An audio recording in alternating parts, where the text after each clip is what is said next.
Grace and peace to you, Christ community family. I hope and pray you're healthy and well as we come together for our Wednesday's Word, our midweek devotionals.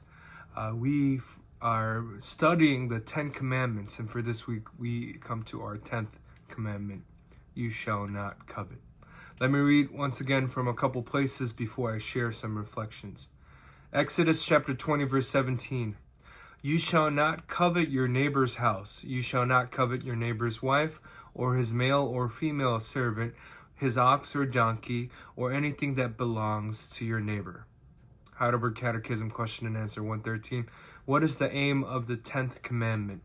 That not even the slightest desire or thought contrary to any one of God's commandments should ever arise in our hearts.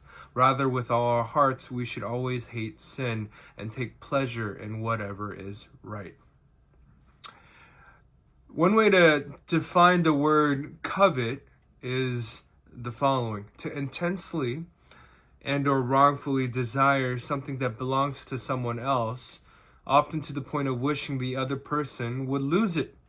It's an excessive or inordinate desire that goes beyond simple envy, focusing on the specific property or blessings of another person, and can lead to actions like greed, theft, or other harmful behaviors. Now, when we assume the best for the last, or the most important for the last, like for example, the last instruction you would give is the most important because that's the one that you would remember the best. And if we are thinking in that kind of strain and in that kind of spirit, why do we have the 10th commandment being, you shall not covet? Well, I think it's because coveting is dangerous because it starts from our internal desires, not our outward expressions.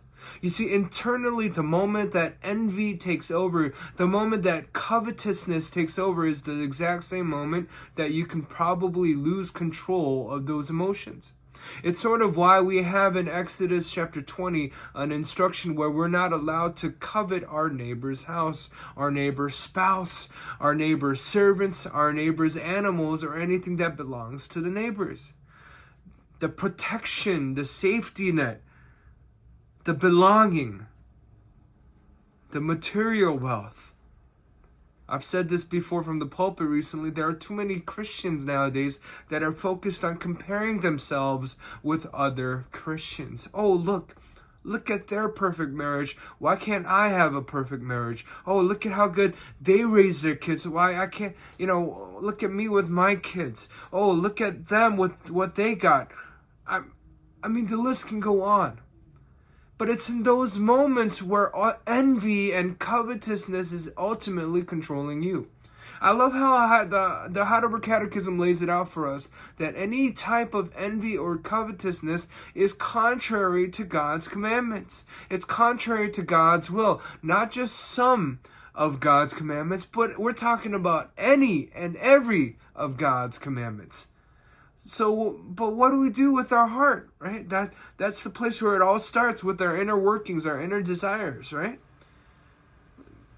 This commandment teaches us we should always hate sin and take pleasure in what is right. We even learned the other week, we need to equate covetousness to sin. You see, being in envy or covetousness is sin. Don't do that.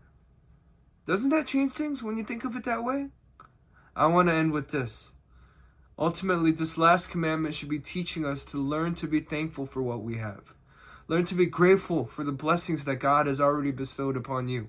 Don't let envy control you. Don't let covetousness tempt you, because it's in those moments you will miss out on the things you can be thankful for, the things you can be grateful for.